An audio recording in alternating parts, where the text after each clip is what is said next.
मेरे YouTube channel math solution में आपका स्वागत है। यदि आपने अभी तक चैनल को सब्सक्राइब नहीं किया है तो प्लीज़ चैनल को सब्सक्राइब कर बेल आइकन का बटन जरूर प्रेस कर लें, जिससे कि गणित के किसी भी प्रश्न पर बनने वाली वीडियो अपलोड होते ही नोटिफिकेशन के द्वारा आप तक शीघ्र पहुंच जाए। प्रश्न संख्या 3 है, एक समषटभुज का एक रफ चित्र खींचिए। उसके किन्हीं 3 शीर्षों को जोड़कर एक त्रिभुज बनाइए। सबसे पहले एक समषटभुज का रफ चित्र खींचना है। तो समषटभुज में ये ध्यान रखना होगा कि सभी भुजाएं समान लंबाई की हों। आप इसी के बराबर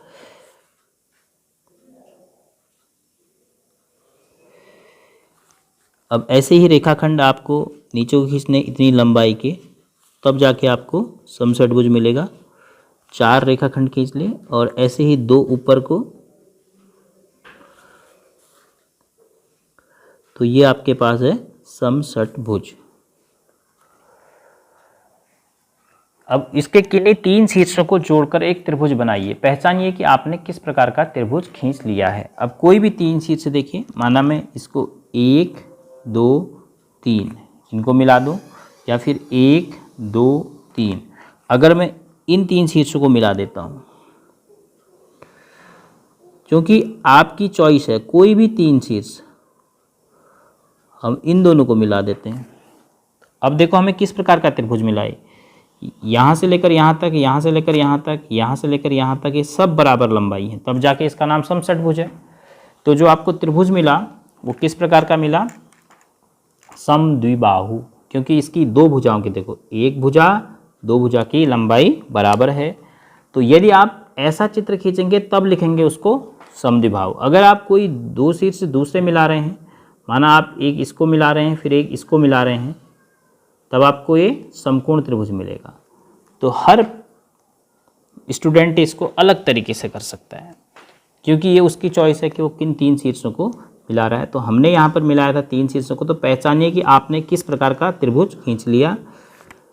तो इसका हम माना नाम दे देते हैं A B C D E F. हमने ए बी एफ, तो त्रिभुज ए बी एफ लिखेंगे आप, एक समद्विबाहु त्रिभुज है। समद्विबाहु त्रिभुज है। अब अगर कोई विद्यार्थी एफ बी और ई को मिलाता है तो देखो किस प्रकार का त्रिभुज बनेगा। फिर ये अगर आप इसको ज्वाइन करेंगे तो आपको यहाँ पर समकोण मिल रहा है, तो फिर आपको एक समकोण त्रिभुज मिलेगा। तो हमने जिसे ज्वाइन किया है उन शीर्षों के आधार पर हमें एक समद्विबाहु त्रिभुज मिला है। प्रश्न संख्या 4 है, एक समअष्टभुज का रफ चित्र खींचिए। यदि आप चाहें तो वर्गांकित कागज का प्रयोग कर सकते हैं। जो वर्गांकित कागज होता है उसका भी आप प्रयोग कर सकते हैं, ऐसा लिखा है। इस अष्टभुज के ठीक 4 शीर्षों को जोड़कर एक आयत खींचिए। अब यहाँ पर कहा है कि वर्गांकित कागज का आप प्रयोग कर सकते हैं, लेकिन आपके पास यदि वर्गांकित कागज नहीं है तो किस प्रकार आप अष्टभुज बनाएंगे।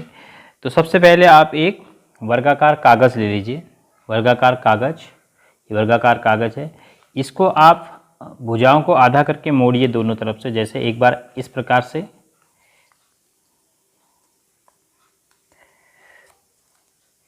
अच्छी तरह मोड़ना है। अगर अच्छी तरह मुड़ जाए तो फिर आप इसको हल्के से प्रेस कर लीजिए, जिससे कि एक लाइन जैसी दिखेगी आपको। ये आपको लाइन जैसी दिखेगी। फिर उसके बाद दूसरी भुजा के सापेक्ष दूसरे सम्मुख भुजाओं के युग्म के लिए हमने इस प्रकार से मोड़ा, इसमें भी आपको एक लाइन जैसी दिखी। फिर उसके बाद विकर्णों के हिसाब से, तो देखो विकर्णों के हिसाब से कैसे मोड़ेंगे आप, 2 त्रिभुज मिलेंगे आपको, समकोण त्रिभुज। तो आपका जो कागज है वो वर्गाकार होना चाहिए, तभी जाके आपको सही प्रकार से अष्टभुज मिलेगा। ये फिर उसके बाद दूसरे विकर्ण के सापेक्ष, दूसरे विकर्ण से हमने मोड़ दिया इसको।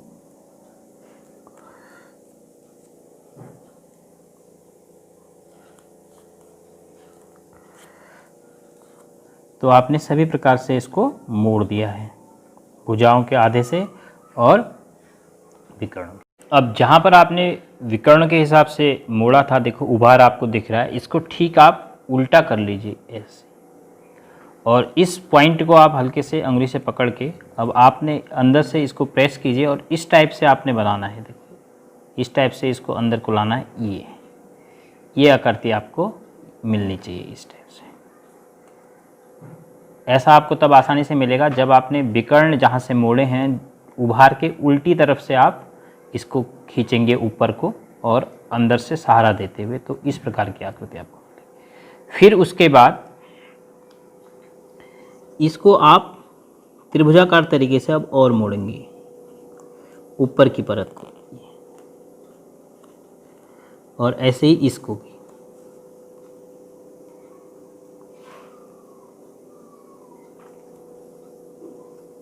ओवरलैप यानी ज़्यादा नहीं मोड़ना आपने,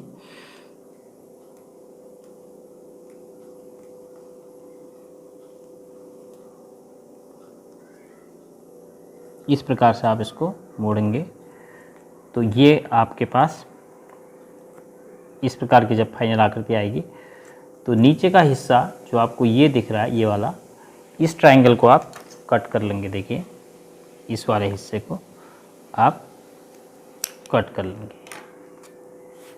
फिर उसके बाद जब इसको खोलेंगे अब इसको आप अपने पेपर पे रखेंगे तो आपको यह एक अष्टभुज मिलेगा। अब देखिए ये इन भुजाओं पे आप अपना रूलर रख के फिर ऐसे आप भुजाएं खींच सकते हैं। तो इस प्रकार से आपको अष्टभुज प्राप्त हो जाएगा। आप इसको अपनी कॉपी पे रख लीजिए और इसको दबा लीजिए स्केल से। एक अष्टभुज आपको यहाँ पर दिखाई दे रहा है, वो जर्नली रेखाखंडों की मदद से अनुमान लगा के बनाया गया है, और एक अब आपके सामने बनाया जा रहा है। देखिए एक रेखाखंड हमने खींच लिया।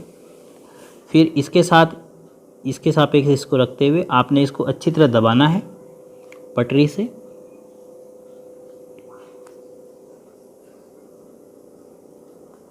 सभी रेखाखंड आपने ऐसे खींचते जाने हैं, ये हिलना नहीं चाहिए। अगर आपका ऑक्टाहेड्रन हिल गया तो आपको फिर रेखाखंड सही नहीं प्राप्त होंगे। इसलिए इसी की बाउंड्री को हम ड्रॉ कर रहे हैं, जो कागज़ से बनाया हुआ उसी की हम बाउंड्री को ड्रॉ कर रहे हैं।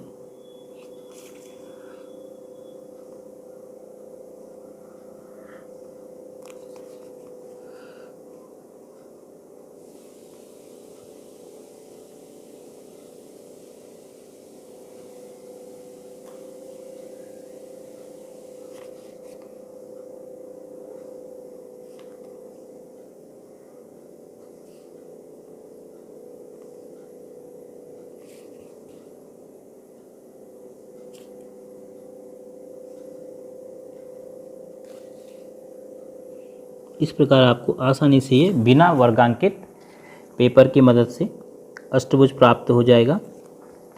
अब फिर इससे हमें क्या करना है, इस अष्टभुज के ठीक 4 शीर्षों को जोड़कर एक आयत खींचना है। अब देखो हम आयत खींचने के लिए 1 2 3 4 इनको भी जोड़ सकते हैं, 1 2 3 4 इनको भी जोड़ सकते हैं। देखिए अगर अष्टभुज सही बना है तो आपका निश्चित रूप से आपको आयत मिलेगा इन 4 शीर्षों को जोड़ने पर। तो पेपर कटिंग से पहले आप एक अष्टभुज बनाइए, फिर उसकी परिसीमा की सहायता से अपनी नोटबुक पे आप अष्टभुज का चित्र बना सकते हैं। तो उसके बाद 4 शीर्षों को आप देखिए कि किन 4 शीर्ष को जोड़ने पर हमें आयत प्राप्त हो रहा है। इन चारों को जोड़ने पर भी हमें आयत मिल सकता है। इसको इससे जोड़ेंगे और फिर इसको इससे जोड़ेंगे तो हमें दूसरा आयत प्राप्त हो जाएगा। तो इस अष्टभुज के ठीक 4 शीर्ष को जोड़कर आयत खींची, वो हमने कर दिया है। अब प्रश्न संख्या 5 है, किसी बहुभुज का विकर्ण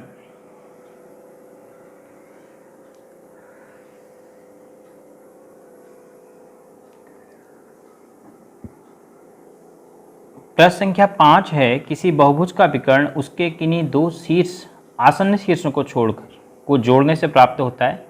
एक पंचभुज का रफ चित्र खींचिए। अब देखो पंचभुज खींचना है, कोई सम पंचभुज की आवश्यकता नहीं है, उसके विकर्ण खींचिए। तो इसमें हमने काम करना है, एक पंचभुज हम बनाते हैं। पहले देखो हम तीन ओर से एक खुली हुई आकृति बना देते हैं पहले।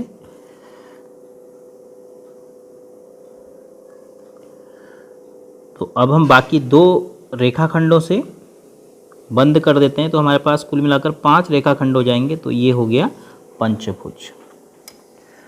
अब इसके हमने विकर्ण खींचने, विकर्ण दूसरे रंग से खींच लेते हैं। तो विकर्ण कौन होते हैं? जो शीर्ष आसन्न न हो। जैसे इसका आसन्न शीर्ष एक ये है, इसका दूसरा आसन्न शीर्ष ये है, तो हम इसको इससे मिला सकते हैं, इसको इससे मिला सकते हैं। तो आसन्न शीर्षों को छोड़कर अन्य शीर्ष को हम मिलाएंगे तो हमें एक विकर्ण ये मिला नीले रंग में और दूसरा विकर्ण ये मिला। अब हम इस शीर्ष की बात करें तो हम इससे इसको नहीं मिला सकते, इसको मिलाएंगे तो वो पंचभुज की भुजा कहलाएगी। इससे इसको नहीं मिला सकते तो फिर इसको इससे मिला सकते हैं, इसको इस शीर्ष से मिला सकते हैं। तो जितने भी विकर्ण खींच सकते हैं हम सभी खींच लेते हैं। हमसे कहा है विकर्ण खींचिए।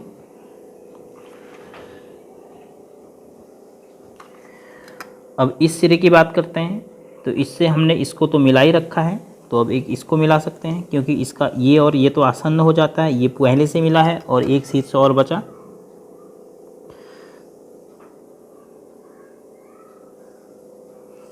अब अगर हम इस सिरे पे जाते हैं तो इस पे पहले ही खींचे जा चुके हैं। तो कितने विकर्ण हमें प्राप्त हो रहे हैं पंचभुज में? 5। देखो 5 आपको नीली नीली रेखाएं मिल रही हैं रेखाखंड के रूप में। 1 2 3 4 5। इसको 1 कहोगे, इसको 2 कहोगे, 3 4 और ये 5। तो उसके विकर्ण खींचने थे हमने, ये बताना नहीं था कि कितने विकर्ण हैं। तो 5 विकर्ण हम खींच पा रहे हैं एक पंचभुज में।